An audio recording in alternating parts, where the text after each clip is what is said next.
आलोचना करना चाहता है या किसी को हीन करना चाहता है या किसी के नबी पैगंबर देवता की कोई मान हानि करना चाहता है, दास ये चाहता है कि हजरत मोहम्मद एक नंबर के पुण्यात्मा थे और ये फंस गए इस काल ब्रह्म के। इस काल ब्रह्म ने डरा धमका के इसको जो साधना बताई, 5 वक्त की नमाज, अजान जो परमात्मा को पुकारने का बंग बोलते हैं, 5 वक्त की नमाज और रोजे, ये 3 साधनाएं बताई और इनको डट कर करा करते थे वो। हजरत मोहम्मद जी जैसा ईमान अल्लाह पर कोई नहीं ला सकता। मुसलमान भाई जितना ईमान उन्होंने उस कुरान शरीफ के ज्ञानदाता को कंप्लीट गॉड मान के उन्होंने उसके ऊपर ईमान लाया, और उन जैसी भक्ति भी कोई नहीं कर सकता। उस इतनी साधना करने के बाद हजरत मोहम्मद जी को उसकी भक्ति का क्या बेनिफिट हुआ? एक तरफ तो कुरान शरीफ में कहा है कि वो अल्लाह ताला, अल्लाह अकबर बड़ा मेहरबान है, बड़ा दयालु है, रहमत करता है, पापों को नाश करता है। वो बिल्कुल सही बोला है, वो तो सही है, वो तो ऐसा ही है। लेकिन हजरत मोहम्मद जी को उनकी रहमत नहीं मिली, उनका लाभ नहीं मिला। उसका कारण क्या रहा कि उस अल्लाह अकबर की way of worship, method of worship, पूजा का मार्ग, पूजा की विधि नहीं है। सूरत फुरकानी 25 आयत नंबर 52 से 59 में स्पष्ट कर दिया कुरान शरीफ के ज्ञानदाता ने कि वो अल्लाह अकबर तो वो है जिसने 6 दिन में सृष्टि रची, 7वें दिन तख्त पर जा बैठे, वो है क्रिएटर। और उसकी खबर कुरान शरीफ का ज्ञानदाता नहीं जानता, वो कुरान शरीफ में नहीं है जो ज्ञान उसने बताया हजरत मोहम्मद को जबरील देवता के माध्यम से। उसने अपने सतर की विधि बताई है कि मेरे सतर की ये साधना है और इसकी साधना से पाप नाश नहीं हो सकते, जो कर्म में वही मिलेगा आपको, उसमें कोई परिवर्तन नहीं हो सकता। और यही गीता ज्ञानदाता 8वें अध्याय के 13वें श्लोक में कहता है कि मेरा जो मंत्र है ओम इति एकाक्षरम ब्रह्म व्यवहारण माम अनुस्मरण ये प्रयाति तजन देहम सयाति परमाम गतिम, कि मेरे सतर का, मेरी पूजा का केवल एक ओम अक्षर है, नथिंग एल्स। इसका अंतिम सांस तक जो भक्ति करता हुआ शरीर छोड़कर जाएगा वो ब्रह्म से मिलने वाली परम गति प्राप्त होगी। और ब्रह्म से मिलने वाली परम गति कौन सी है? ब्रह्मलोक। 8वें अध्याय के 16वें श्लोक में कहा कि ब्रह्मलोक में गए वे प्राणी भी पुनरावृत्ति में हैं, उनका भी जन्म मृत्यु होता है।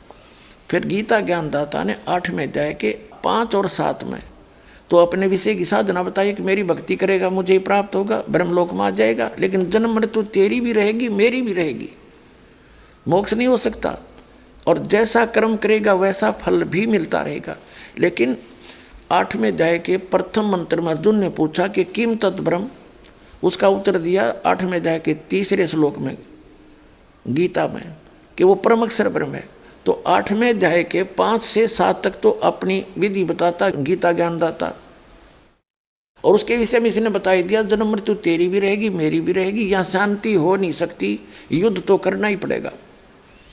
और युद्ध करना तो वहाँ शांति कहाँ, इसलिए 18वें अध्याय के 66वें श्लोक में कहा कि तू सर्वभाव से उस परमेश्वर की शरण में जा, उसकी कृपा से ही तू परम शांति को और सनातन परम धाम को प्राप्त होगा। मेरी शरण में रहेगा तो शांति नहीं हो सकती, या तो आपने दुख है भाग में तो दुख भी भोगने पड़ेंगे, और सुख है तो तेरे भाग का सुख भी मिलेगा। उसके लिए ऑप्शन छोड़ दिया है कि तत्वदर्शी संतों को पूछ, मैं नहीं जानता उसकी भक्ति विधि।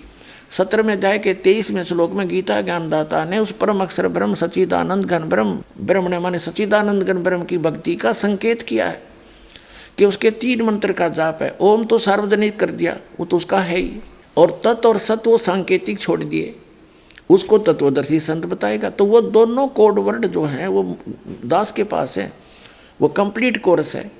तो उसकी भक्ति 8वें अध्याय के 8, 9, 10 श्लोक में बताया कि सच्चिदानंद घन ब्रह्म की भक्ति करेगा तो उसको प्राप्त होगा। 8वें अध्याय के 5 और 7 में कहा कि मेरी भक्ति करेगा तो मुझे प्राप्त होगा। ब्रह्म की साधना करने वाला ब्रह्मलोक में जाएगा। गीता अध्याय नंबर 8 के श्लोक नंबर 16 में स्पष्ट कर दिया है कि ब्रह्मलोक पर्यंत सभी पुनरावृत्ति के अंदर है। तो उसने स्पष्ट कर दिया है कि उस पूर्ण परमात्मा की साधना से मैं परिचित नहीं हूँ, और मेरी भक्ति करेगा तो ऐसे ही कष्ट भी होंगे, तेरे भाग में सुख है तो सुख भी होगा, तो ये दोनों मिलते रहेंगे। और परम शांति चाहिए तो तुझे सब पापों का नाश चाहिए तो परम अक्षर ब्रह्म की शरण में चला जा। उसके लिए तत्वदर्शी संत की खोज कर ले। तो वो तत्वदर्शी संत ये दास रामपाल दास सतलोक आश्रम पर वाला जिला है, हिसार हरियाणा में भारत के अंदर है।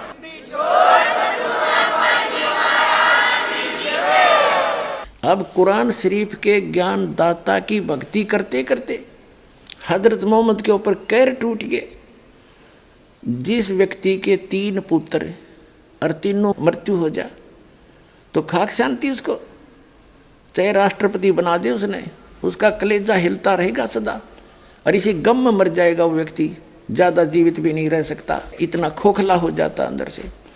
और पुण्यात्मा इस परमात्मा की भक्ति करने वाले का पूरी सच्ची श्रद्धा से नियमित रहने से ये कष्ट नहीं आ सकते। अगर ऐसे कष्ट आते हैं तो धिक्कार है ऐसी भक्ति को, वो भक्ति ही नहीं और वो भगवान भी नहीं है जिसकी आप पूजा कर रहे हो। और आगे हजरत मोहम्मद की फिर मृत्यु कैसे हुई वो थोड़ी सी झलक और दिखा देते हैं। पहले थोड़ा सा इनका जो इसने और विवाह किए वो दिखाता हूँ। जब हजरत मोहम्मद जी 50 वर्ष के हुए तो खदीजा जो इनकी पत्नी पहले जो 40 वर्ष की थी, जब ये 25 वर्ष के थे, हजरत मोहम्मद 50 वर्ष के हुए, खदीजा इनकी पत्नी 65 वर्ष की होकर मृत्यु को प्राप्त होगी। और उसकी मृत्यु के 1 आध वर्ष के बाद इनसे किसी माई ने आकर कहा कि आप विवाह कर लो। अब उसकी थोड़ी डिटेल इसमें इनके जीवन चरित्र से दिखाऊंगा, अच्छा लगेगा। ये वही पुस्तक है जीवनी हजरत मोहम्मद सल्लल्लाहु अलैहि वसल्लम। ये देखिएगा, ये वही है।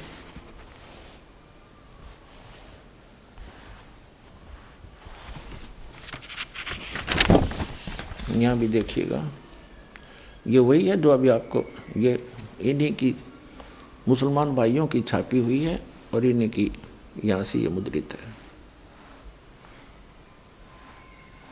अब इसके हम 150 पृष्ठ पर पढ़ेंगे। एक खौला नाम की स्त्री आई, उसने कहा अल्लाह के रसूल सल्लल्लाहु हजरत मोहम्मद तुमसे शादी करना चाहते हैं, उसी सिलसिले में बात करने आई हूँ। यहाँ देखिएगा, हम 149 से शुरू करते हैं, यहाँ से पढ़ेंगे 149 से यहाँ। ये हुकैम की बेटी और उस्मान बिन मजऊन रजिस की बीबी थी, बोली आप शादी क्यों नहीं कर लेते। हजरत मोहम्मद से बोली कि आप अल्लाह के रसूल कुरैश के जुल्म व सितम का निशाना बने हुए हैं, वे अपनी जुबानों के तीरों से आपके जिगर को छालनी कर रहे हैं। ये सोचकर आप सल्लल्लाहु के प्यारे साथी बेकरार हो जाते हैं।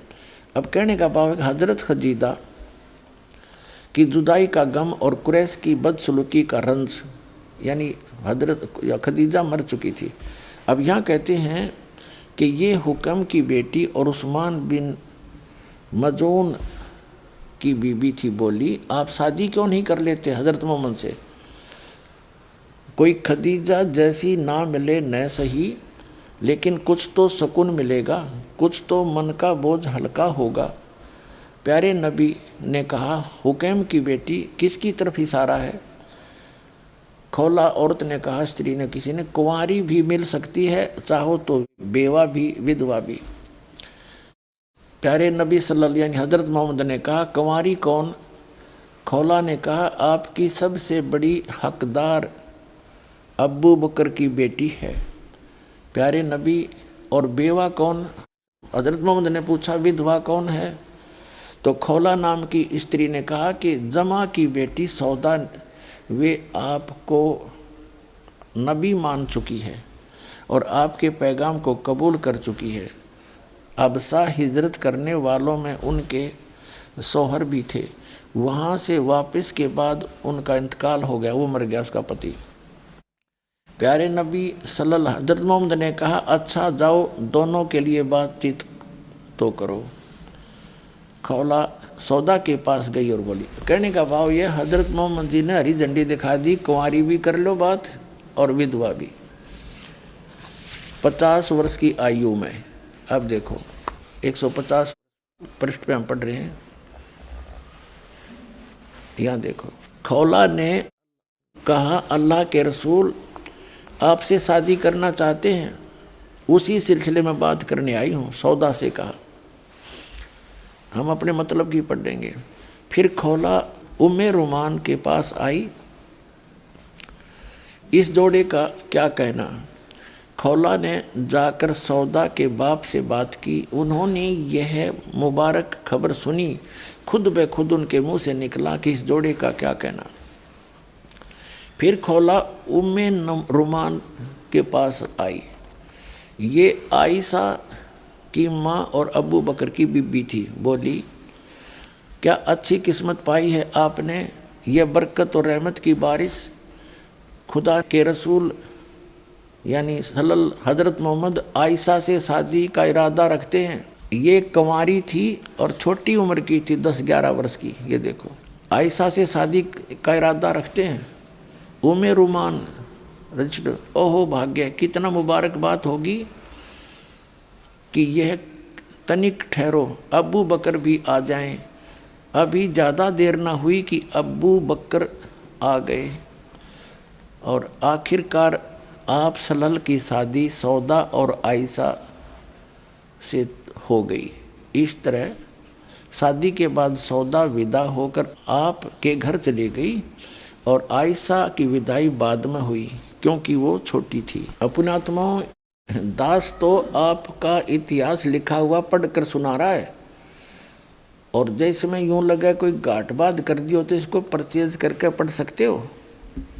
दास ने इसका निष्कर्ष निकाल के आपके सामने दिखाया। देखिएगा अभी 242 पृष्ठ पे, उनसे आपकी शादी मक्का ही में हो चुकी थी। किससे? जो पहले हो चुकी है दोनों की। ये 241 पृष्ठ पे हम पढ़ेंगे पहले, 241 पृष्ठ पे नीचे आ जाते हैं। आपके जो 2 बड़े दोस्त थे जो आपके दाएं बाएं हाथ के समान थे, उनकी बेटियों से अपना घर बसाकर उनका दिल रखा। हज़रत अबू बकर की बेटी हज़रत आयशा रजिस्ट थी, वह छोटी थी जो, उनसे आपकी शादी मक्का में हो चुकी थी, लेकिन अभी उनकी उम्र कम थी, इसलिए वे अपने माँ बाप के पास थी। अब वो तो 10-11 वर्ष की थी वह लड़की, जिससे 50 वर्ष की उम्र में हज़रत मोहम्मद जी ने निकाह किया और एक विधवा से किया। वो अभी तक अपने माँ बाप के थी, उम्र छोटी थी। आगे देखो, मदीना पहुंचकर वे आपके यहाँ आ गई। हज़रत उमर फारूक की बेटी हज़रत हफ्सा रजिश थी, उनसे भी आपने शादी की। अपने साथियों को अपनी बेटियां दी, यानी यह चौथी शादी होगी, इसकी चौथी स्त्री है। अब ज़्यादा ना बता करके दास जो इसका निष्कर्ष निकालना चाहता है कि हम उस समय का विवेचन करें।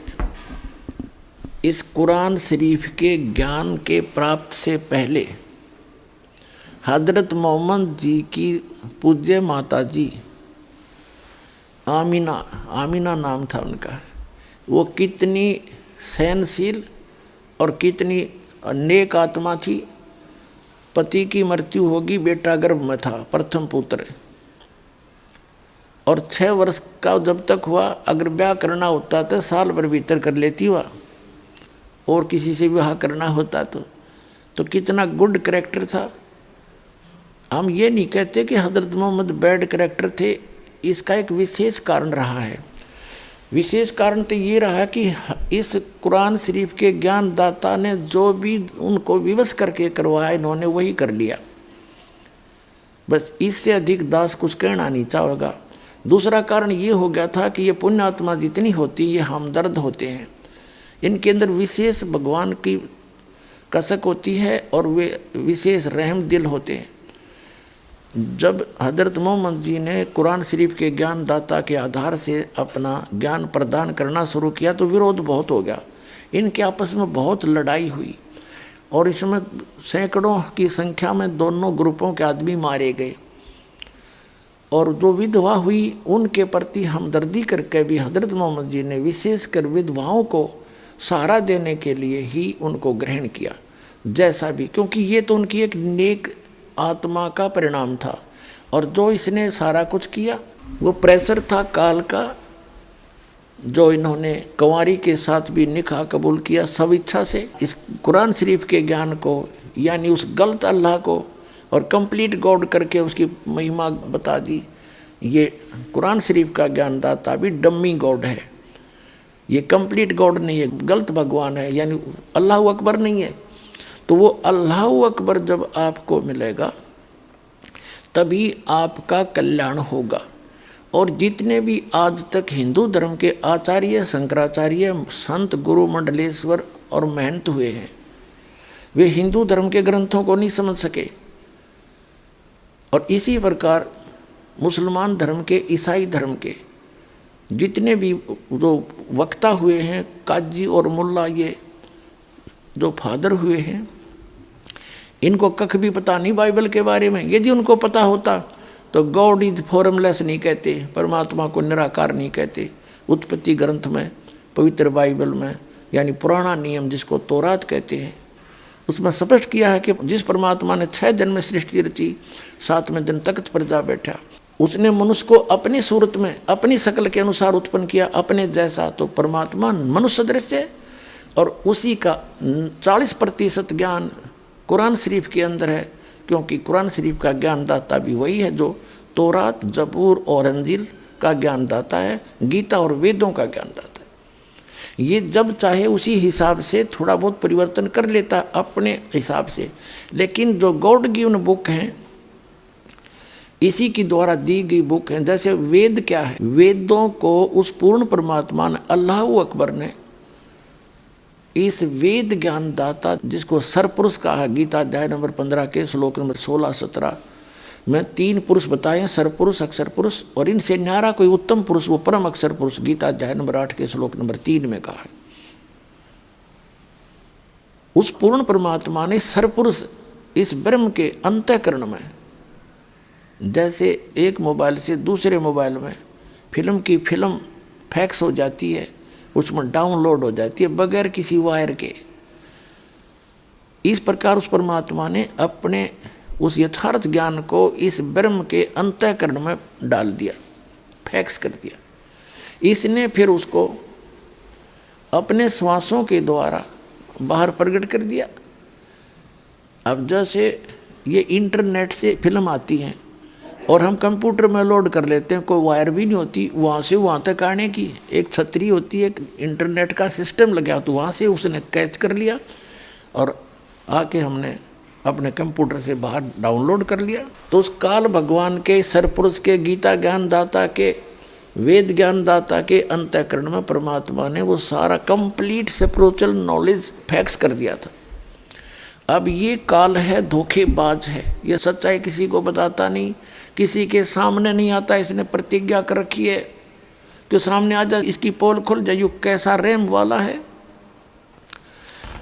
गीता अध्याय नंबर 7 के श्लोक नंबर 24 और 25 में कहता है कि मैं अपनी योग माया से अर्जुन छुपा रहता हूँ, मैं किसी के समक्ष नहीं आता। तो तब भी आज तक इन गीता पढ़ने वाले और अनुवाद करने वाले और पढ़ाने वाले इन गुरुओं की आंखें नहीं खुली कि श्री कृष्ण तो सामने खड़ा था, वो ये कैसे कह रहा कि मैं अपनी योग माया से छुपा रहता हूँ। वो तो उसमें जो बोल रहा था वो काल बोल रहा था प्रेत की तरह प्रवेश करके, और उसने प्रतिज्ञा कर रही है कि मैं कभी किसी के सामने नहीं आऊँगा, ये मेरा अनुत्तम घटिया अटल यानी अवैध नियम है।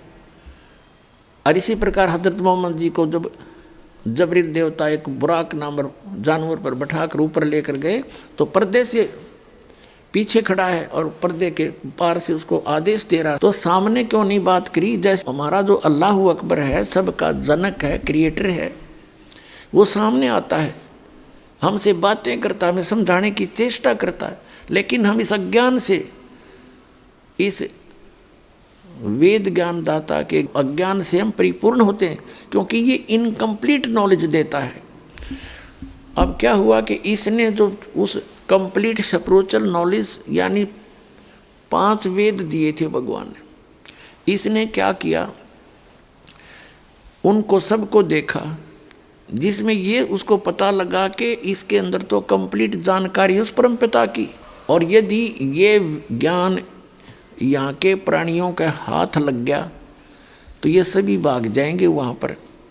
और इसको श्राप लगा हुआ है 1 लाख मानव शरीरधारी प्राणियों का नित आहार करने का। तो इसने सोचा कि ये भेद अगर लग गया कि मेरे से अन्य कोई और है अल्लाहू अकबर, और वो ही सुखदाई है, वो स्थान जहाँ वो भगवान रहता वहाँ एक अजीब और गरीब सृष्टि है, वहाँ पर सभी मनुष्यों का शरीर भी इमोर्टल है, अविनाशी है, भगवान का शरीर भी इमोर्टल है। भगवान का तो है ही इमोर्टल, चाहे वो यहाँ आए चाहे वहाँ जाए, और उस शरीर में कोई दुख नहीं, वृद्ध अवस्था नहीं, मृत्यु नहीं वहाँ पे प्राणियों की। तो इसने सोचा अगर ये सच्चाई का पता लग गया तो ये सब भाग जाएंगे। उसने वो पोर्शन निकाल दिया और ये 4 वेद दे दिए, ऋग्वेद, यजुर्वेद, अथर्ववेद और सामवेद। वो 5वां वेद जो सूक्ष्म वेद था वो इसने नष्ट कर दिया। उसकी पूर्ति करने के लिए परमेश्वर ने, अल्लाह अकबर ने स्वयं से शरीर आना पड़ता है। अब गीता ज्ञानदाता ने गीता का जो वेद ज्ञान है ये एज इट इज है, उस कंप्लीट गॉड का दिया हुआ जितना भी है, लेकिन ये इनकम्प्लीट है क्योंकि इसने उसमें से निकाल दिया। गीता का जो ज्ञान इसने श्री कृष्ण जी में प्रवेश करके बोला, उसमें इसने अपना कुछ मिश्रण किया। जो वेदों से नहीं मिलता वो गलत है, जो वेदों से मेल खाता वो सही है। इसने क्या मिश्रण किया है? 3रे अध्याय के 8 और 9 मंत्र में क्या कहा है? वैसे तो श्लोक नंबर 3 से शुरू हो जाता है 3रे अध्याय का, कि अर्जुन ये था वेद ज्ञान, यदि तू कर्म सन्यासी हो गया, यानी हठ योग करके एक स्थान पर समाधिस्थ होकर बैठ कर साधना करने लग गया, या घर छोड़ कर गुफा में बैठ गया, तो तेरा निर्वाह कैसे चलेगा? काम भी कर, कर्म योगी बन और भक्ति कर। ये तो वेद ज्ञान है, क्योंकि यजुर्वेद अध्याय नंबर 40 के श्लोक नंबर 15 में कहा है, ओम कर्तु समर कल्वे समर कर्तुम समर। ओम नाम का जाप काम करते करते सिमरण करो, विशेष कसक के साथ सिमरण करो, मनुष्य जीवन का उत्तम प्रथम कर्तव्य जान के सिमरण करो। तो ऐसे ही सूक्ष्म वेद में लिखा है, नाम उठत नाम बैठत नाम सोत जागबे, नाम खाते नाम पीते नाम सेती लागबे। तो सूक्ष्म वेद से और वेद से जो ज्ञान मिलता गीता जी का वो सही है। फिर इसने 6ठे अध्याय के 10 से लेकर और 15 तक जो ज्ञान दिया है वो इसका अपने सत्र का है। उसमें ये क्या कहता है कि एक विशेष आसन लगा, नीचे कुसा यानी डाब हो, उसके ऊपर मृगछाला हो, फिर सुंदर कपड़ा बिछा हो, एकांत स्थान हो, नाक के ऊपर ध्यान लगा, ऐसे गाकर चतकर होकर ध्यान कर। अब यहाँ तो हठ योग शुरू हो गया। ये इसकी अपने गपौड़ हैं, ये नहीं मानने हमने, जो वेद से नहीं मिलते। इसी प्रकार इसने गीता अध्याय नंबर 2 के श्लोक नंबर 37 और 38 में दोगला ज्ञान दिया युद्ध कराने के लिए। एक तरफ तो कहता है कि अर्जुन कि तू लाभ और हानि भूल जा और निस्वार्थ भाव से युद्ध कर ले। अब पहले तो पुण्यात्माओं, बगैर लाभ और हानि के कौन सिर फुड़वाएगा? और फिर तुरंत ही लाभ हानि बता रहा है कि यदि तू युद्ध में मारा गया तो स्वर्ग प्राप्ति होगी, और यदि तू जीत गया तो पृथ्वी का राज भोगेगा, तेरे दोनों हाथों में लड्डू। तो ये इसकी बकवाद थी अपनी, ये वेद से नहीं मिलती, तो इसको रिजेक्ट कर देंगे हम। इसी प्रकार कुरान शरीफ का जो ज्ञान दिया है इसने, कुछ तो उस गॉड गिवन ज्ञान साथ में अपना मिक्स करके इसने आगे पेश किया है। तो जो वेद से नहीं मिलता गीता ज्ञान, उसको छोड़ देंगे, और कुरान शरीफ का नहीं मिलता, बाइबल का नहीं मिलता, उसको हम छोड़ देंगे। और फिर कंप्लीट जो स्पिरिचुअल नॉलेज है, जिसको तत्व ज्ञान का है, तत्व वेद का है, सूक्ष्म वेद का है, वो दास के पास उपलब्ध है, जो भगवान ने स्वयं आकर बोला है। ऋग्वेद मंडल नंबर 9 सूक्त नंबर 86 मंत्र 26 और 27 में, ऋग्वेद मंडल नंबर 9 सूक्त 82 मंत्र 1, 2, 3 में, ऋग्वेद मंडल नंबर 9 सूक्त 94 यानी 94 के मंत्र 1 में, ऋग्वेद मंडल नंबर 9 सूक्त 95 के मंत्र 2 में, ऋग्वेद मंडल नंबर 96 के मंत्र 16 से लेकर 20 में, ऋग्वेद मंडल नंबर 9 सूक्त 20 मंत्र 1 में, ऋग्वेद मंडल नंबर 9 सूक्त 54 के मंत्र नंबर 3 में, ऋग्वेद मंडल नंबर 9 सूक्त नंबर 1 मंत्र 8 और 9 में। वेद ज्ञानदाता स्पष्ट कर रहा है कि वो परमात्मा ऊपर के लोकों में रहता है और मनुष्य दृश्य है, और वहाँ से सह शरीर आकर के अच्छी आत्माओं को मिलता है, उनको उपदेश देता है, यथार्थ ज्ञान देता है। वो कवियों की तरह आचरण करता हुआ घूमता है, अपने मुख से वाणी बोल बोल कर सुनाता है। तो वो तत्व ज्ञान उस परमपिता परमात्मा ने स्वयं आकर बोला है, और उसको चौथे अध्याय के जो 32वें श्लोक में गीता जी में कहा है कि वो सच्चिदानंद घन ब्रह्म की वाणी में विस्तार के साथ कहा गया है, यज्ञ यानी धार्मिक अनुष्ठानों की जानकारी दी गई है। तो वो तत्व ज्ञान है, और चौथे अध्याय के 34वें श्लोक में ऑप्शन छोड़ दिया है कि वो तत्व ज्ञान तत्वदर्शी संतों से जाकर पूछो। गीता ज्ञान दाता कहता है मुझे ज्ञान नहीं।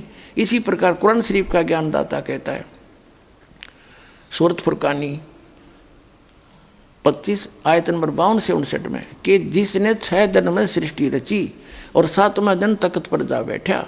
पवित्र बाइबल के उत्पत्ति ग्रंथ में भी यही प्रमाण है। वो अल्लाहु अकबर है, वो बड़ा भगवान है, और उसकी जानकारी किसी बाखबर से पूछ लो तो कुरान शरीफ के अंदर भी वो कंप्लीट स्पिरिचुअल नॉलेज नहीं है, वो इस दास के पास है। आओ और ग्रहण करो।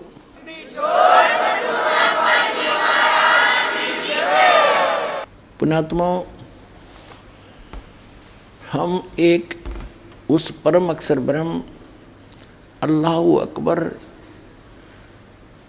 उस कबीर देव कबीर साहब के, उस सत्य पुरुष के बच्चे हैं। पूरी पृथ्वी पर या जितने भी ब्रह्मांड हैं उनके अंदर हम जितने भी प्राणी हैं, हम उस परम अक्षर ब्रह्म सच्चिदानंद घन ब्रह्म, जिसको परम अक्षर पुरुष भी कहते हैं, जिसको अल्लाहु अकबर कहा है, अल्लाह ताला कहते हैं, हम उसके बच्चे हैं।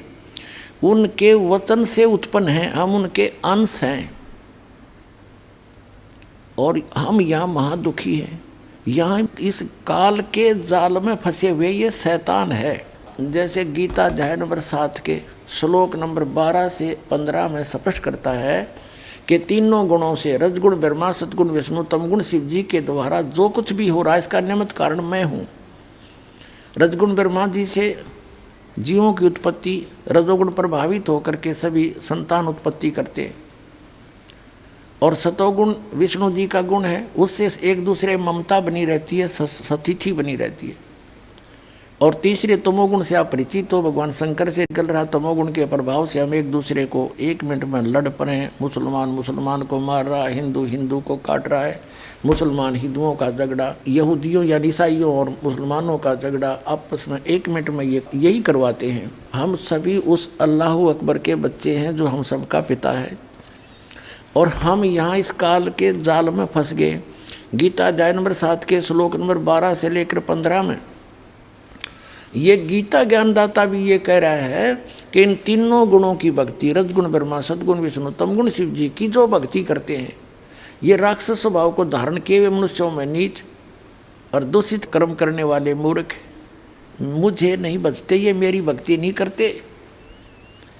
इसी प्रकार कुरान शरीफ का ज्ञानदाता कहता है कि जो शैतान से भ्रमित हैं वो एक परमात्मा की भक्ति ना करके अन्य की भक्ति कर रहे हैं। वो तो कुरान शरीफ का ज्ञानदाता कहीं पर तो कहता है मेरी भक्ति नहीं कर रहे, फिर कभी कहता उस अल्लाहु अकबर की भक्ति भी ना करते। तो यहाँ भी इसने यही कहा है गीता अध्याय नंबर 7 के श्लोक 12 से 15 में कि जिनका ज्ञान हरा जा चुका है और इन तीनों गुणों तक ब्रह्मा विष्णु महेश तक की पूजा में ये उलझे पड़े हैं, तो ये राक्षस स्वभाव को धारण किए मनुष्यों में नीच दूषित कर्म करने वाले मूर्ख मेरी भक्ति नहीं करते। और फिर अपनी भक्ति को ये स्पष्ट कर ही रहा है कि मेरी भक्ति भी 4 प्रकार के करते हैं, आर्त, अर्थार्थी, जिज्ञासु और ज्ञानी। तीनों को रिजेक्ट करता है, आर्त, अर्थार्थी और जिज्ञासु को नहीं। ज्ञानी अच्छी आत्मा है, और इनको ज्ञानी वो होता है जिसको पता लग गया कि परमात्मा ने मनुष्य जीवन इसीलिए दिया है कि हम अपना कल्याण करवाएं, और कल्याण के लिए वो परिचित हो जाते हैं। वेदों में केवल एक अल्लाह की भक्ति करनी चाहिए, अन्य की नहीं, एक भगवान की, कंप्लीट गॉड की, पूर्ण परमात्मा की। अब वो ज्ञान उन वेदों में है नहीं जिनको वो पढ़ रहे थे, उनके ये दिमाग में नहीं आया कि उसने स्पष्ट कर दिया है कि उस परमात्मा जो एक मालिक है, अल्लाह ताला है, उसकी भक्ति तो कोई और बताओगा जो वेदों से भी हटकर है, गीता से भी हटकर अलग है, कुरान शरीफ, तौरात, जबूर और बाइबल से भी अन्य है, वो कोई और बताएगा। वो उनकी बुद्धि में आया नहीं। उन्होंने यजुर्वेद अध्याय नंबर 40 के मंत्र नंबर 15 से ओम नाम ले लिया कि ये ओम नाम ही उस अल्लाह ताला की भक्ति है, वो पूर्ण परमात्मा की भक्ति है। यह ओम तो ब्रह्म की पूजा है, इस काल की भक्ति है। जो कुरान शरीफ का ज्ञानदाता, गीता जी का ज्ञानदाता और वेदों का ज्ञानदाता है, इसने स्पष्ट किया उसकी भक्ति तो कोई तत्वदर्शी संत बताएगा। जैसे ऋषि लोग समझ तो ये रहे थे कि हम उस अल्लाह ताला की भक्ति कर रहे हैं, कंप्लीट गॉड की भक्ति कर रहे हैं, और कर रहे थे साधना इस काल की, तो काल की साधना से जन्म मृत्यु कभी समाप्त नहीं हो सकता, और जो कर्म का दंड है वो भोगना ही पड़ेगा, उसमें परिवर्तन नहीं हो सकता। वो तो समर्थ परमात्मा, कादिर भगवान, कादिर अल्लाह, कंप्लीट गॉड, अल्लाह अकबर, वो हमारे पापों का भी नाश कर सकता है। यजुर्वेद अध्याय नंबर 8 के श्लोक नंबर 13 में स्पष्ट किया है कि जो उस परमात्मा की सत साधना उस परम संत से लेकर करता है, परमात्मा उनके सब पापों का नाश कर देता है। और पापों से दुख है, पाप चाहे प्रारब्ध के अंदर, प्रारब्ध माने किस्मत में लिखे हुए, उनको भी काट देगा, तभी तो सुख होगा। और जो प्रारब्ध भोगना ही पड़ गया, किस्मत में लिखे हुए भोगने ही पड़ गए, तो खाक है वो भक्ति, कौन करेगा भक्ति फिर। तो अभी तक जो साधना कर रहे थे उन्हें दुख भी नो के नो हो रहे थे एज इट इज, तो वो पूर्ण परमात्मा की भक्ति नहीं थी। यही दशा हजरत मोहम्मद की हुई कि वो कुरान शरीफ के ज्ञानदाता द्वारा 5 टाइम की नमाज और अजान और रोजे, ये 3 प्रकार की साधना करते थे, जो इनकी फाइनल वर्शिप है, ये इनकी अंतिम वर्शिप है, कंप्लीट मानते हैं इसको। और इससे कितना कैर टूटे उनके ऊपर, और लास्ट में उनकी मृत्यु कैसे हुई। तो इसका कारण यही रहा कि वो तत्वदर्शी संत कौन है, वो स्वयं परमात्मा आता है, अपने द्वारा रची हुई सृष्टि को वो स्वयं ही बताता है, वो क्रिएटर है, सारे संसार का उत्पत्ति करता है।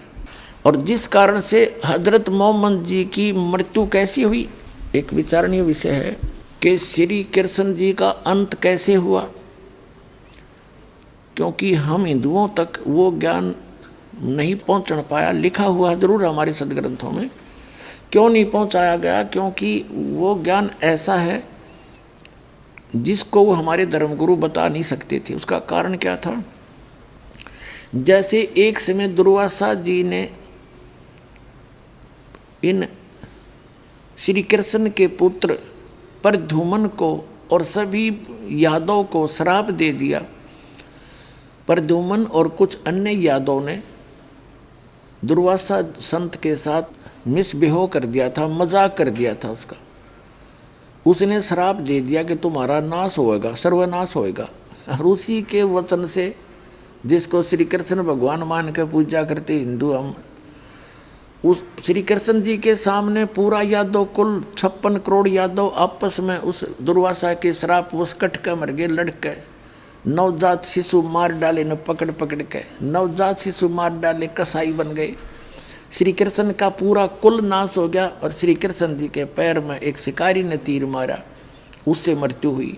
तो टिट फॉर टैट इनको भी भोगना पड़ा। तो ये कंप्लीट गॉड कहाँ थे, और उनकी आप पूजा करके सुख की इंतजार करते हो। इसी प्रकार श्री रामचंद्र जी का सारा जीवन देख लो। युवा हुए, विवाह हुआ, विवाह होते ही वनवास हुआ, फिर रावण के साथ युद्ध हुआ, करोड़ों व्यक्ति मारे गए, और सीता जी को अग्नि परीक्षा करके घर लाए। किसी एक धोबी के व्यंग से सीता जी को, गर्भवती को निकाल दिया। हर इसको मर्यादा पुरुषोत्तम कहते थे हम, भले व्यक्ति हो। अरे भगवान मत रहम गणा होता है, आम आदमी भी ना करे ऐसी गलती तो चाहे सारा देश भौंके जाओ।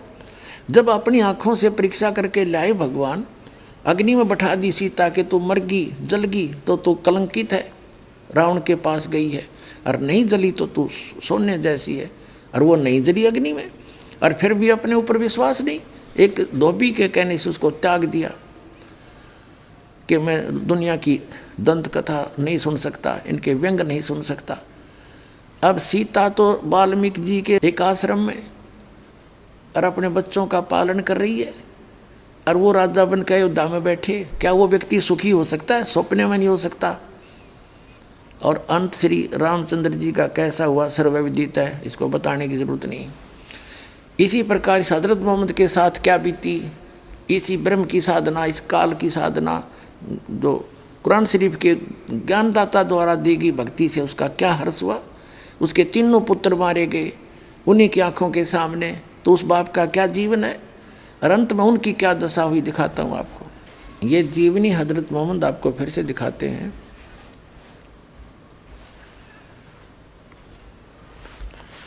ये वही है जो पहले आपको दिखाई थी।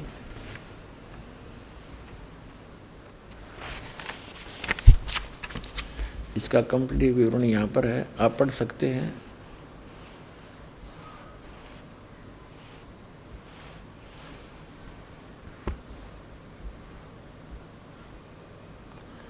ये देखिएगा,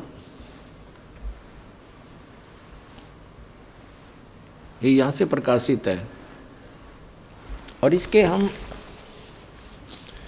ये थोड़ा सा रह गया था 143 पृष्ठ पे पढ़ना। अबू तालिब और खदीजा की मौत क्या थी? एक सहारा था जो टूट गया, एक किला था जो ढह गया। यहाँ देखिएगा, ये नीचे इन्होंने निष्कर्ष दे रखा है। खदीजा का इंतकाल यानी मृत्यु रमज़ान के महीने में हुआ। उस समय उनकी उम्र 65 वर्ष की थी और हजन नामक जगह पर दफन हुई। प्यारे नबी ने खुद उसकी कब्र में उतारा। यानी 65 वर्ष की उम्र थी खदीजा की, जो उनकी पत्नी थी। 65 वर्ष की आयु थी। उस समय हजरत मोहम्मद 50 वर्ष के थे। उसके बाद 50 वर्ष की आयु में उसने फिर उसके बाद 11 औरतों से विवाह किया, जिनमें एक कुंवारी थी और 10 विधवा थी। कहने का भाव ये है कि पुण्यात्माओं, फिर उनका अंत कैसे हुआ ये दिखाते हैं। ये देखिएगा 307 से। हिजरत का 10वां साल था। प्यारे नबी सल्लल्लाहु अलैहि वसल्लम हज के इरादे से मक्का रवाना हुए। आपके साथ 1 लाख से ज़्यादा बहादुर साथियों का काफिला था। अब परमात्मा ने सूक्ष्म वेद में कहा है कि हजरत मोहम्मद जी के 1,80,000 शिष्य बन गए थे उनके जीवन काल में, अर्थात 23 वर्ष के अंदर। तो उसके विषय में कहा है कि नबी मोहम्मद नमस्कार है राम रसूल कहाया, 1,80,000 को सौगंध जिन नहीं कर चलाया। अरस कुरस पर अलह तकत है खालिक बिन ने खाली, और वह पैगंबर पाक पुरुष थे साहिब के अब्दाली। अब ये इसे भी स्पष्ट है कि हजरत मोहम्मद जी उसके कुछ ही दिन के बाद वो मृत्यु को ही प्राप्त हो गए। उस समय उनके 1 लाख व्यक्ति लगभग उनके साथ थे। देखिए, ये देखिएगा, हिजरत का 10वां साल था। प्यारे नबी हज के इरादे से मक्का रवाना हुए। आपके साथ 1 लाख से ज़्यादा बहादुर साथियों का काफिला था। इस हज को कहते हैं हिजतुल वदा, इसलिए यह हज आपकी आखिरी हज थी। इसके बाद आपको मक्का, काबा, अरफात और जिरात का मौका न मिल सका। अब हम आते हैं 309 पे। अब 309 पृष्ठ पे देखते हैं। हिजतुल वदा को अभी 3 महीने से ज़्यादा ना गुजरे थे और प्यारे नबी सल्लल्लाहु पर बीमारी का हमला हुआ, और वह इतना ज़ोरदार कि इससे पहले कभी ना हुआ था। बुखार इतना तेज़ हुआ कि आँखों से नींद उड़ गई। रात का समय था। आप सल्लल्लाहु बिस्तर से उठे हजरत मोहम्मद और घर से बाहर आए। मुसलमानों के कब्रिस्तान की तरफ चले। वहाँ पहुँचे तो फरमाया, तुम पर सलामती हो हे कब्र वालों। आप सल्लल्लाहु ने यानी हज़रत मोहम्मद ने उनके लिए नजात की दुआ की। उसके बाद घर लौट आए। प्यारे नबी बीमार हुए तो सबसे पहले आपको कब्रिस्तान की जियारत का ख्याल आया। कब्रिस्तान जाने का ये एहसान भी शामिल था कि आपके जाने के दिन करीब हैं। प्यारे नबी सल्लल्लाहु का नियम था कि एक एक दिन प्रत्येक बीबी के यहाँ ठहरते थे। प्रतिदिन एक एक औरत के पास उनको बांट रखे थे। बीमारी की हालत में भी आपके इस नियम में फर्क न आया। बारी बारी आप हर बीबी के यहाँ जाते रहे। 5 दिन तक ऐसा ही चलता रहा। फिर हालत बहुत ज़्यादा खराब हो गई, चलने फिरने की ताकत ना रही। 310 पे कमज़ोरी बहुत ज़्यादा थी। बेसहारा चलना आपके लिए अब मुमकिन न था। हज़रत अली और हज़रत अब्बास आपको सहारा देकर बड़ी परेशानी से हज़रत आयशा के यहाँ लाए। सिर दर्द से ज़्यादती के कारण आपके सिर में रुमाल भी बांधा था। मुसलमान उदास थे, बेचैन और बेकरार थे, क्योंकि उनका प्यारा बीमारी के बिस्तर पर था और बीमारी हर अक्षण बढ़ती जा रही थी। इससे पहले कभी इस तरह बीमार नहीं हुए थे, इसलिए वे और भी ज़्यादा निराश और फिक्रमंद थे। अब हम 311 पर आ जाते हैं। प्यारे नबी सल्लल्लाहु की हालत गिरती गई। बुखार कभी घट जाता, कभी बढ़ जाता। जब तक पैरों में दम रहा, चलने फिरने की ताकत रही, आप मस्जिद में जाते रहे और मुसलमानों की इमामत करते रहे। सबसे आखिरी नमाज जो आपने पढ़ाई वह मगरिब की नमाज थी। ईसा का वक्त हुआ। आप सल्लल्लाहु यानी हज़रत मोहम्मद ने पूछा, नमाज हो चुकी? साथियों ने कहा, बस आपकी इंतज़ार है। आपने बर्तन में पानी भरवाया, गुस्ल किया, उठना चाहा तो बेहोश हो गए। कुछ देर के बाद होश आया तो पूछा, नमाज हो चुकी? साथियों ने कहा, हजूर का इंतज़ार है। आप फिर नहाए और उठना चाहा, इस बार भी आप बेहोश हो गए। कुछ देर में होश आया तो पूछा, नमाज हो चुकी? फिर भी यही जवाब मिला, आपका इंतज़ार है। आपके शरीर पर पानी डाला गया। उठने का इरादा किया तो बेहोश हो गए। इस बार होश आया तो फरमाया, अबू बकर से कहो वह नमाज पढ़ाए। हज़रत आयशा ने कहा, हज़रत अल्लाह के रसूल, उनकी आवाज़ बहुत धीमी है, कुरान पढ़ते हैं तो रोते भी बहुत हैं, लोग उनकी आवाज़ सुन नहीं सकेंगे। इनकी छोटी बीबी ने कहा, आयशा ने। 312 पे प्यारे नबी सल्लल्लाहु उन्हीं से कहो नमाज पढ़ाएं। हज़रत मोहम्मद ने कहा, उन्हीं से कहो। हज़रत आयशा ने दोबारा वही बात अर्ज की। प्यारे नबी तकलीफ़ से बेचैन थे, गुस्से से आवाज़ काफ़ी बुलंद हो गई। फरमाया, कहो अबू बकर से वही नमाज पढ़ाएंगे। तो उन्होंने नमाज पढ़ा दी। इंतकाल के 4 दिन पहले कुछ सुकन हुआ, थोड़ा बहुत ठीक हुआ, जैसे संभाला सा लिया करे। आम आदमी मरते हैं ऐसे, भगत नहीं मरा करते ऐसे। ये सचकर मान लियो, वो भगत नहीं, या तो उसकी भक्ति ठीक नहीं, या उसने सही मंत्र साधना ठीक मिली है तो उसने भक्ति करी नहीं। ये 2 कारण हो सकते हैं। लेकिन हज़रत मोहम्मद जैसा तो नेक व्यक्ति, और जो सीधा अल्लाह का आवाज़ उसके पास आ रही थी, वो तो पूर्ण रूप से हर मर्यादा को निभाता हुआ इस कुरान शरीफ के ज्ञानदाता द्वारा बताई भक्ति कर रहा था। उसकी ये दशा हुई। ये सोच लो पुण्यात्माओं, दास को किसी की बेइज्जती नहीं करना चाहता, आपको सत्र करना चाहता हूँ। पीछे गलती हुई सो हुई, अब समझ लो अब समय आ गया है, पूरे विश्व में एक होना पड़ेगा या भक्ति करनी पड़ेगी। वहाँ चलेंगे सतलोक में।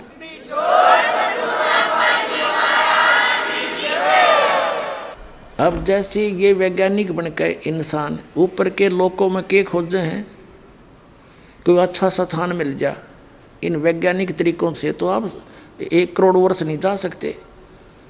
जो सुख में स्थान है उसकी विधि जाने की दूसरी है। ये शरीर एक अनमोल रत्न है, वस्तु है।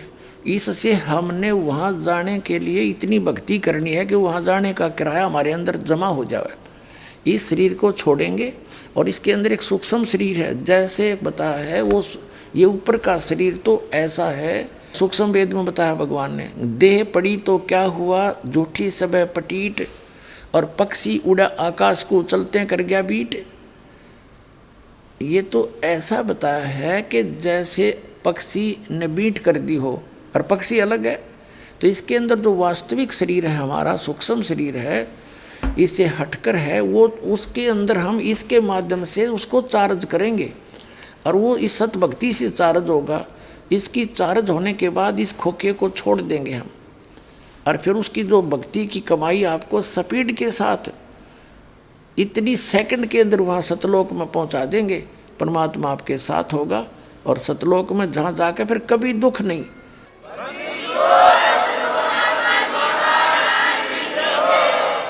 वहाँ आपको अमर शरीर मिलेगा, आपके कभी जरा यानी बुढ़ापा नहीं होगा, आपकी मृत्यु नहीं होगी, सुंदर शरीर होगा, हरे भरे वहाँ पर खूब फलदार फूलों और फलों से भरे हुए बगीचे हैं, और हर तरह की सुविधाएं हैं। आपके बड़े बड़े मकान वहाँ पर हैं जो आप छोड़ कर आए हो यहाँ पर, और वहाँ जाने का तरीका इस दास के पास है।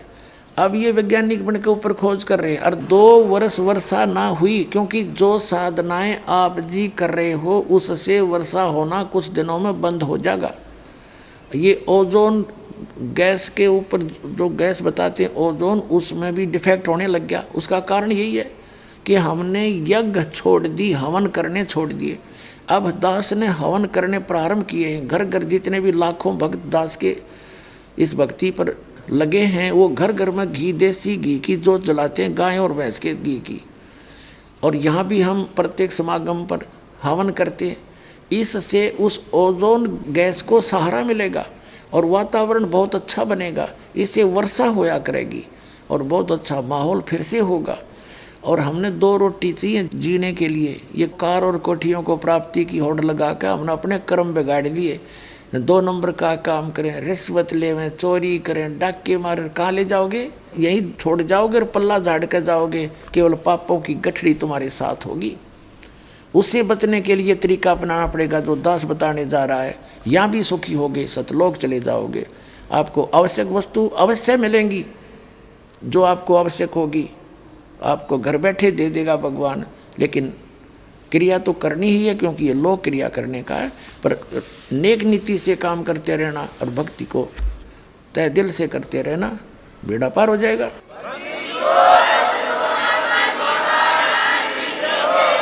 अब देखिएगा 312 हमने पढ़ लिया, अब 313 पढ़ेंगे हम। अब यहाँ आते हैं, तकलीफ बहुत बढ़ गई, बुखार इतना तेज हुआ कि पूरा शरीर जलने लगा। छोटी बेटी फातिमा रोज बाप की खिदमत में हाजिर होती थी। आगे देखो, बुखार इतना तेज था कि बार बार आप बेहोश हो जाते थे। 314 पर, और पास ही एक बर्तन में ठंडा पानी था, आप उसमें हाथ डालते और चेहरे पर मलते। बेचैनी बहुत थी। ठीक उसी वक्त आपके होठ हिले और कानों से ये शब्द सुने कि यहूदियों और ईसाइयों पर अल्लाह की लानत हो कि वे अपने पैगंबरों की कब्रों पर सजदा करने लगे। कमजोरी क्षण अक्षर बढ़ती जा रही थी, मौत धीरे धीरे सरकती आ रही थी। आपने बर्तन में ठंडा पानी मांगा, तुरंत पानी पेश कर दिया गया। आप बार बार उसमें हाथ डालते और चेहरे पर मलते।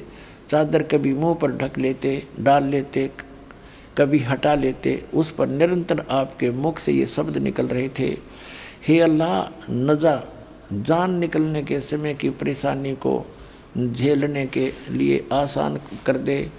प्यारे बाप की बेचैनी देखकर हजरत फातिमा बेचैन हो गई। वे खुद पुकार उठी, हाय मेरे बाप की बेचैनी। आपने सुना, यानी हजरत मोहम्मद ने सुना तो बोले, फरमाया कि आज के बाद फिर तुम्हारा बाप बेचैन न होगा। दोपहर के बाद का अपराह्न, दोपहर का आफ्टरनून का समय था। सीने में सांस धड़धड़ा रही थी। इतने में आप सल्लल्लाहु के होठ हिले और कानों में ये आवाज़ आई, नमाज गुलामों से अच्छा सलूक। फिर हाथ ऊपर उठे, सल्लल्लाहु ने उंगली से इशारा किया और फरमाया, अब और कोई नहीं, बस वही सबसे बड़ा साथी। यह कहते कहते हाथ लटक गए, आंखें छत से लग गई और पवित्र आत्मा रब से जा मिली। इंतकाल के समय आपकी उम्र 63 साल थी। 63 वर्ष की आयु में हजरत मोहम्मद जी की मृत्यु होगी और अंत आपने पढ़ लिया कैसे हुआ। अपने आत्मा कितनी पुण्यात्मा था, अंतिम समय में भी भगवान को याद कर रहे थे और फिर भी ये कहते हैं उस रब से जा मिली। और उधर से मुसलमान भाई अपना विधान बताते हैं कि कुरान शरीफ के ज्ञानदाता का विधान है कि कब्र बना दी जाएगी मृत्यु के बाद, उस कब्र में सबको दफना दिया जाएगा और जब भी कभी कयामत आवेगी, कभी कयामत आवेगी, तब तक उन्होंने कब्र में रहना पड़ेगा। अब रब से कहाँ मिले, वो तो कब्र के अंदर है अभी तक। हजरत मोहम्मद भी आपके विधान अनुसार, हम नहीं मानते ऐसा विधान है। विधान यही है कि मृत्यु के उपरांत तुरंत धर्मराज एक न्यायाधीश है इस काल के द्वारा डिप्यूट किया हुआ, सबका अकाउंट लेता है, ये वहाँ जाते हैं। जिसका जैसा संस्कार होता है तुरंत ही वो स्वर्ग या नरक में भेज दिए जाते हैं, या दूसरे योनि पशु पक्षी की या घास फूस पेड़ पौधों की जलचर की, जहाँ उसने जाना तुरंत भेज दिया जाता है। ये तो वास्तविक अध्यात्म ज्ञान है। और जो इन्होंने अपने हिसाब से कुरान शरीफ को ठीक से ना समझ के ये विधान बताया गया है, वो कुरान शरीफ के पढ़ने वालों ने ठीक से ना समझ कर विधान बताया है। कुरान शरीफ के आड़ लेकर बताते हैं, रेफरेंस हवाला दे करके, कि एक बार मृत्यु होगी।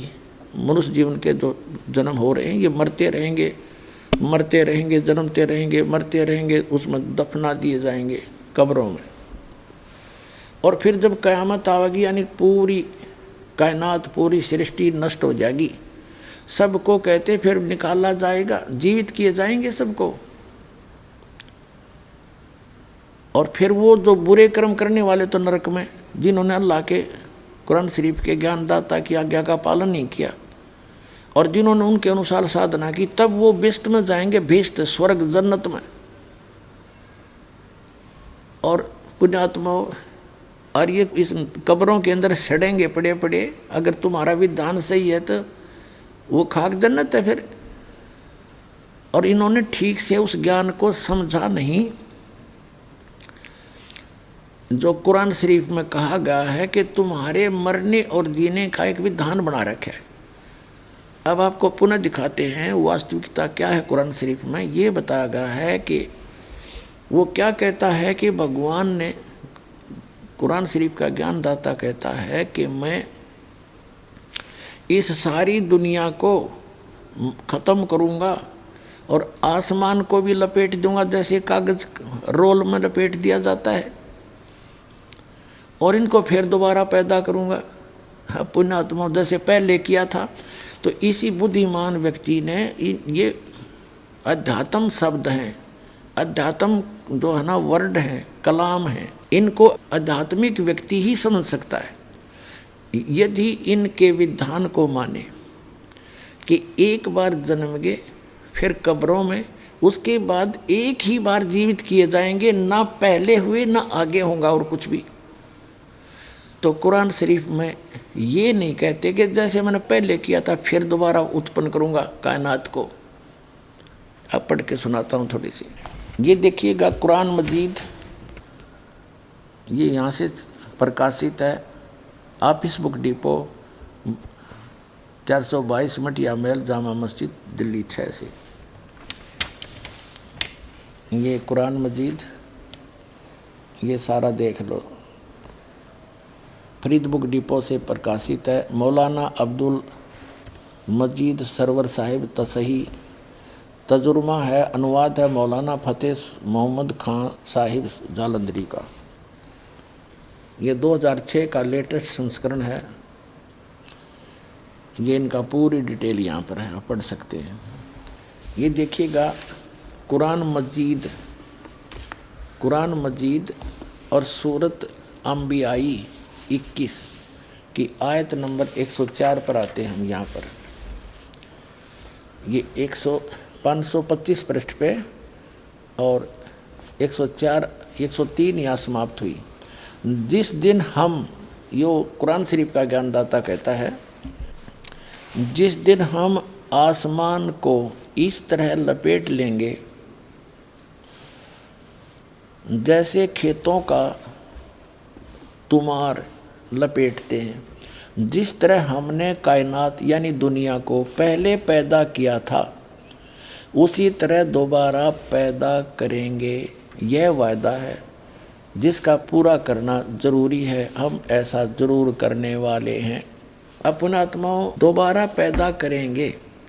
यदि मुसलमान भाई ये कहना चाहें, इसका अर्थ ये लगाए हुए हैं कि एक बार तो पैदा कर दिए, अब हो गए, और फिर क़यामत के बाद पैदा करेंगे, वो तो फिर दोबारा तो कहने की ज़रूरत है नहीं।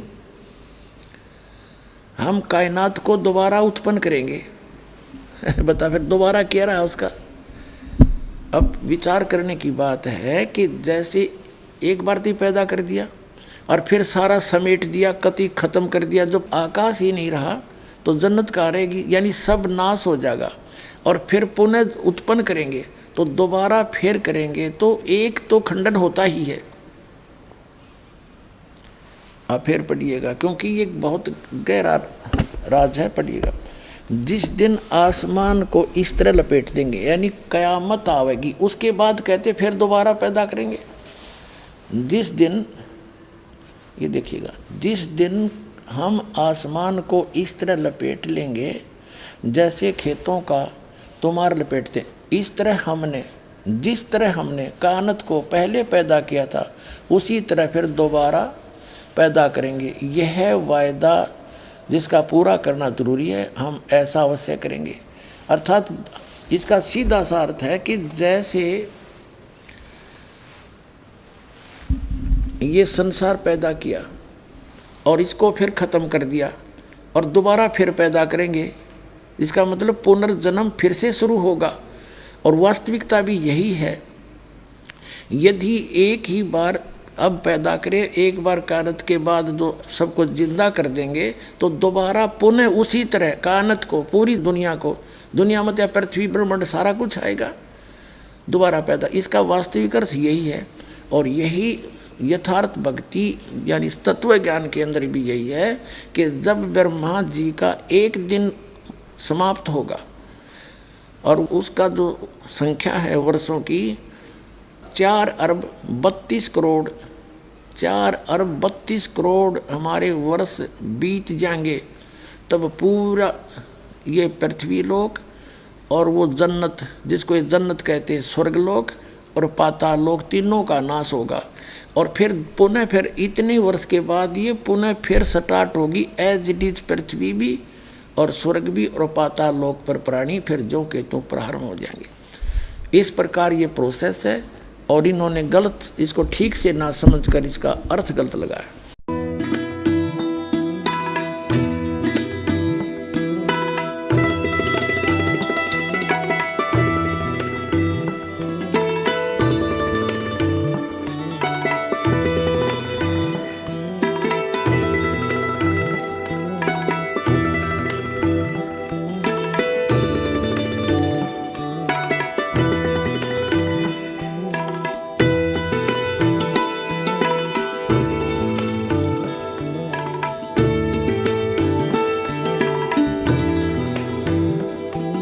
नमस्कार सर। जी क्या नाम है आपका? मेरा नाम शीतल परमार है। शीतल जी कहाँ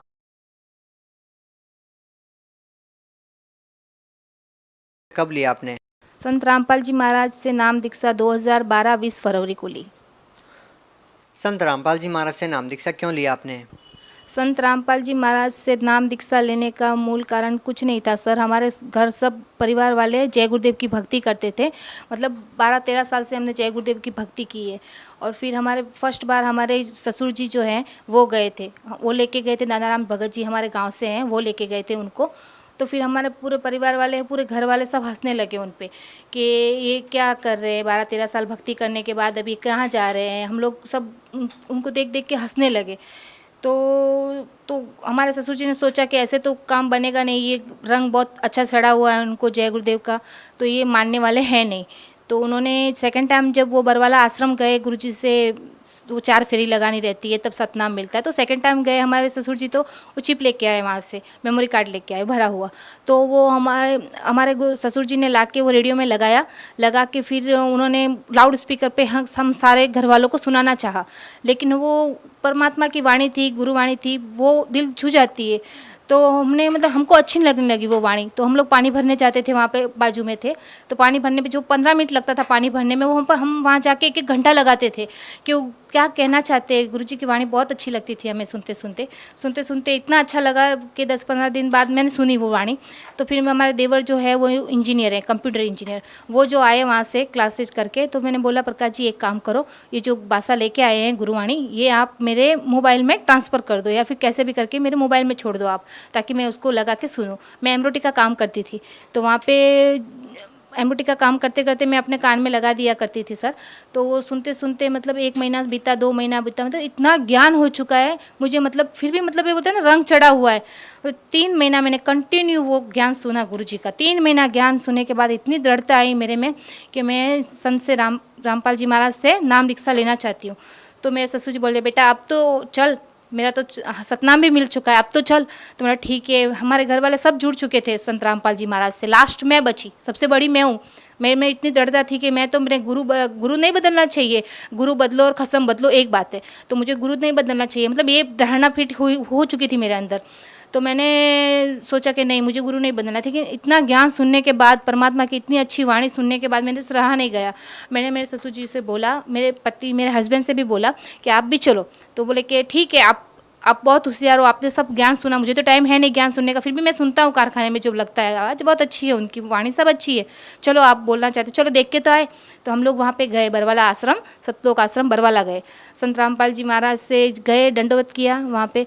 रात को पहुँचे थे हम लोग, सुबह दर्शन के लिए लाइन लगाई। तो मैं बोली कि मुझे नाम लेना है, फिर उन्होंने मुझे नाम दिया, और वो दिन और आज का दिन हम भक्ति कर रहे हैं पूरा परिवार वाले। अच्छा, आप एक बात बताइए कि संत रामपाल जी महाराज से नाम दीक्षा लेने से पहले आप जय गुरुदेव की भक्ति करते थे, आपका उनमें दृढ़ विश्वास था, आप 12-13 साल से लगभग जुड़े हुए थे। ठोस कारण क्या थे संत रामपाल जी महाराज से जुड़ने के लिए कि आपने संत रामपाल जी महाराज का ज्ञान सुना? आपको कौन सी वो बातें सबसे ज़्यादा अट्रैक्टिव लगी कि आपको लगा कि हाँ, संत रामपाल जी महाराज जी सही हैं, जय गुरुदेव की भक्ति पूर्ण नहीं है? हाँ जी, तो हमारे गुरुजी जो जय गुरुदेव से जुड़े थे, वहाँ पे 5 नाम देते थे, ज्योति निरंजन, निरंकार, ओम, सोम, सतनाम, ये सब नाम देते थे।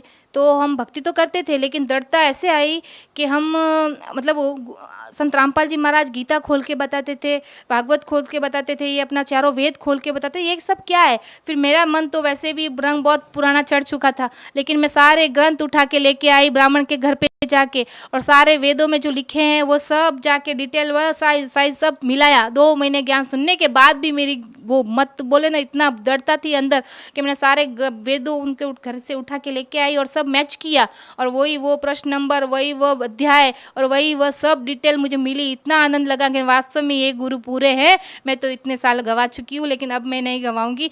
बहन जी, हम आपसे एक बात और जानना चाहेंगे कि संत रामपाल जी महाराज से जो भी नाम दीक्षा लेता है उनको कोई ना कोई लाभ जरूर होता है। किसी को शारीरिक, मानसिक और आध्यात्मिक लाभ होते हैं, तो किसी को आर्थिक लाभ होते हैं। यदि आपसे पूछा जाए कि संत रामपाल जी महाराज से नाम दीक्षा लेने के बाद आपको क्या लाभ हुए, तो आप क्या बताना चाहेंगे?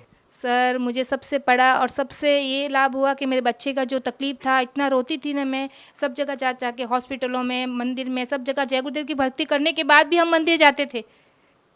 क्यों जाना पड़ता था कि हमारे घर में इतनी तकलीफ़ें थी, वो सब ठीक नहीं हो रही थी, इसलिए हमें मंदिर जाना पड़ता था। मंदिर जाके भी मैं यही प्रार्थना लगाती थी, हे प्रभु ये ठीक कर देना मेरे बच्चे की बीमारी। और फिर उसके बाद मेरे गोड़ों में भी दर्द, ये रात भर साधना करके कैसे रात बीत जाती थी पता ही नहीं चलता था। पूरी रात हम लोग सुमिरन करते थे, ऐसे मुंह पे ओढ़ के, कब नींद आ जाए और कब सुमिरन। हम लोग पूरी रात बैठ के, पूरे सुबह भी वो बैठे बैठे ही हो जाती थी, इतना मैं ध्यान में वो साधना करते करते मेरे घोड़े भी खराब हो चुके थे। आज मैं 34 साल की हूँ, लेकिन मेरे घुटनों में डॉक्टर ने बता रखा है कि घोड़ों में गैप हो चुका है। तो अभी 34 साल की उम्र में घोड़ों में गैप होना मतलब समझ में नहीं आता ये क्या तकलीफ हो सकती है। लेकिन डॉक्टर ने सारी रिपोर्ट निकालने के बाद डॉक्टर फाइनली बोले कि आपका तो ऑपरेशन होगा। लेकिन मैं संत रामपाल जी के महाराज के पास गई और मैंने बोला गुरुजी डॉक्टर ने ये बताया है कि आपका ऑपरेशन करना है। गुरुजी मेरे छोटे छोटे बच्चे हैं, मुझे ऑपरेशन नहीं करना है। मैं इतना रोई गुरुजी के सामने कि गुरुजी ने मतलब मेरा सर पकड़ के बोला बेटा इसका जरूरत नहीं पड़ेगा, बेटा ठीक हो जाओगे आप ऐसे ही। और वो दिन और आज का दिन दया है मालिक की और सब कुछ। आप भगत समाज को क्या संदेश देना चाहते हैं? भगत समाज को संदेश देने के लायक तो है नहीं ये दासी, लेकिन परमात्मा रोज साधना चैनल पे आके सत्संग करते हैं और इतना अच्छा मैसेज देते हैं। सब साधना चैनल पे सत्संग देखो, गुरुजी का इतना अच्छा मैसेज देते हैं, आपको पता चल जाएगा कि हम माया के पीछे नहीं दौड़ना है। हमें इस लोक में कितना तो रहना है हमें इस लोक में। हमें तो भक्ति करके सतलोक जाना है, सतलोक जाके वहाँ पे हमारे घर बने हुए हैं, वहीं रहना है हमें इस माया के पीछे नहीं दौड़ना है। मैं तो यही मैसेज दूंगी इस मुंबई नगरी से और सारे विश्व से। आओ संत रामपाल जी महाराज से अपना कल्याण कराओ। जी बहुत बहुत धन्यवाद। सत्य साहिब जी।